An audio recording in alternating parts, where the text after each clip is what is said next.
ప్రపంచంలోనే గొప్ప ఇతిహాసాల్లో మహాభారతం ఒకటి కదండి. కాని ఇది కేవలం ఒక పాత కథ మాత్రమే అనుకుంటే పొరపాటే. అసలు దీని వెనుకున్న లోతైన అర్థమేంటో ఇప్పుడు చూద్దాం. 1,00,000కి పైగా శ్లోకాలు. ఊహించండి ఎంత పెద్దదో. ఇది కేవలం ఒక కావ్యం కాదన్నమాట. ఒక రకంగా చెప్పాలంటే ఇదొక విజ్ఞాన సర్వస్వం. నిజానికి ఎంత పెద్దదంటే ఇలియడ్, ఒడిసీ ఈ రెండింటినీ కలిపినా సరే వాటికన్నా 8 రెట్లు పెద్దది. అంటే ఆలోచించండి, సాహిత్య చరిత్రలోనే ఇంత భారీ కావ్యం ఇంకొకటి లేదు. మనం పైపైన చూస్తే ఈ కథ అంతా హస్తినాపుర సింహాసనం కోసం పాండవులకి, కౌరవులకి మధ్య జరిగిన ఓ పెద్ద యుద్ధంలా కనిపిస్తుంది. అవును, ఆ గొడవే కథకి మూలం. కానీ కథ అంత సింపుల్గా ఉంటుందా? అసలు యుద్ధం బయట కాదు, మన అందరి మనస్సుల్లోనే జరుగుతోందా? బహుశా ఈ కథ మొత్తం మన మైండ్లో జరిగే యుద్ధానికి ఒక బ్లూ ప్రింటా? ఈ విశ్లేషణలో మనం తెలుసుకోబోయేది ఇదే. ఈ ఇతిహాసం యొక్క అసలు సారాన్ని అర్థం చేసుకోవాలంటే మనం మొదట ధర్మం అనే ఒక కీలకమైన పదాన్ని తెలుసుకోవాలి. కథలో దాగి ఉన్న రహస్యాలన్నింటికీ ఇదే మాస్టర్ కీ అన్నమాట. సో ధర్మం అంటే ఏంటి? కేవలం డ్యూటీనా? కాదు, ఇది అంతకన్నా చాలా పెద్దది. ఇది ఒక సంక్లిష్టమైన నియమావళి. కథలో పాత్రలు తీసుకునే ప్రతి నిర్ణయాన్ని, చేసే ప్రతి పనిని ఇదే నడిపిస్తుంది. నిజానికి ఈ కథ మొత్తం ధర్మం అనే కాన్సెప్ట్ చుట్టూనే తిరుగుతుంది. అందుకే ధర్మం అంటే ఏదో ఒకటే రూల్ అని అనుకోకూడదు. దీనికి చాలా కోణాలున్నాయి.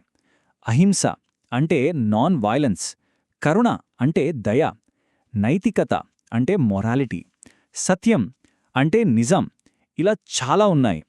ఇన్ని ఉన్నాయి కాబట్టే ఏది కరెక్ట్ దారి అని తేల్చుకోవడం పాత్రలకి అంత కష్టమవుతుంది. సరే, ఈ ధర్మం అనే కాన్సెప్ట్ కొంచెం కన్ఫ్యూజింగ్గా ఉండొచ్చు.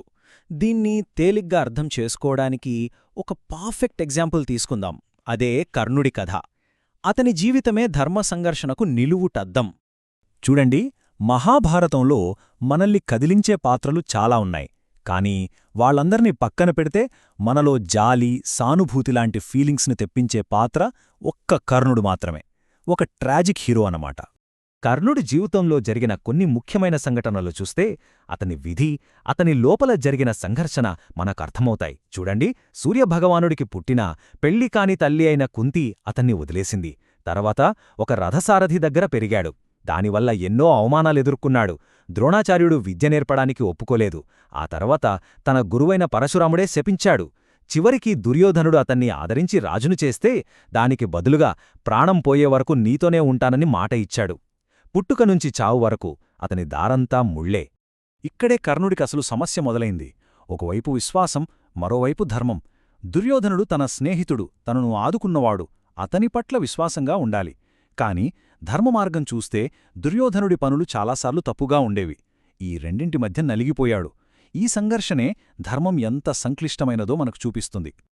ఓకే, ఇప్పటిదాకా కర్ణుడి కథ చూశాం. ఇప్పుడు దీన్ని ఇంకొంచెం పెద్ద చిత్రంలో చూద్దాం. ఈ ఇతిహాసం మనందరికీ ఎలా వర్తిస్తుందో ఇప్పుడు పరిశీలిద్దాం. కురుక్షేత్ర యుద్ధభూమి. ఇది కేవలం ఒక యుద్ధం జరిగిన ప్రదేశం కాదు. ఇది ప్రతి మనిషి ఆత్మలో జరిగే అంతర్గత పోరాటాలకు ఒక సింబల్, ఒక ఆధ్యాత్మిక రూపకం. అంటే అసలైన కురుక్షేత్రం మన బయట ఎక్కడో లేదు, మన లోపలే ఉంది. ఈ సింబాలిజం చాలా పవర్ఫుల్గా ఉంటుంది. చూడండి, పాండవులు ఎవరిని సూచిస్తారు?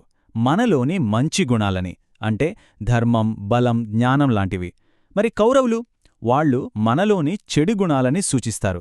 దురాశ, అసూయ, అహంకారం లాంటివి. అంటే ఈ రెండు సైన్యాల మధ్య యుద్ధం అంటే మన మనసులో మంచికి, చెడుకి మధ్య రోజూ జరిగే యుద్ధమే అనమాట. సరే, మన లోపల ఇంత పెద్ద యుద్ధం జరుగుతుంటే దీనికి పరిష్కారమేంటి? ఇక్కడే కృష్ణుడు రంగంలోకి వస్తాడు.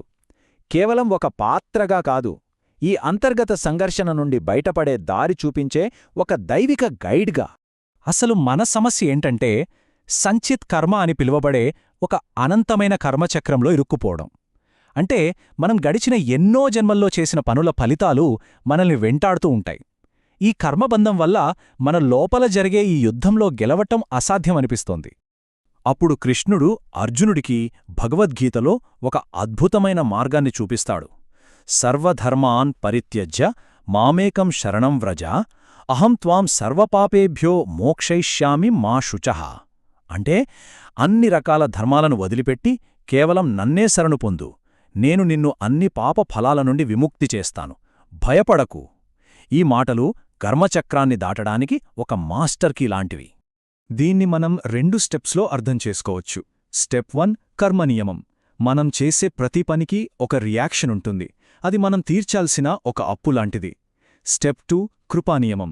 కాని దేవుడికి పూర్తిగా శరణాగతి చేస్తే ఆయన కృప మన జన్మజన్మల కర్మలను కూడా ఒక్క క్షణంలో కాల్చివేయగలదు. ఇది ఎలాగంటే, ఒక వ్యక్తికి సుప్రీంకోర్టు శిక్ష వేసినా ప్రెసిడెంట్ క్షమాభిక్ష పెడితే శిక్ష రద్దవుతుంది కదా, అలాగే కర్మనియమానికి మించినది దైవిక కృప. అది మన కర్మలన్నింటినీ రద్దు చేయగలదు. కాబట్టి మహాభారతం కేవలం చదివి పక్కన పెట్టే కథ కాదు. అది మన అంతర్గత ప్రపంచంలో ప్రయాణించడానికి ఒక మ్యాప్ లాంటిది. ప్రతి ఒక్కరి జీవితంలోనూ ఒక కురుక్షేత్రం ఉంటుంది. మరి ఆ యుద్ధంలో మనం ఎలా పోరాడతాం? ఈ ప్రశ్నతోనే ఈ విశ్లేషణను ముగిద్దాం.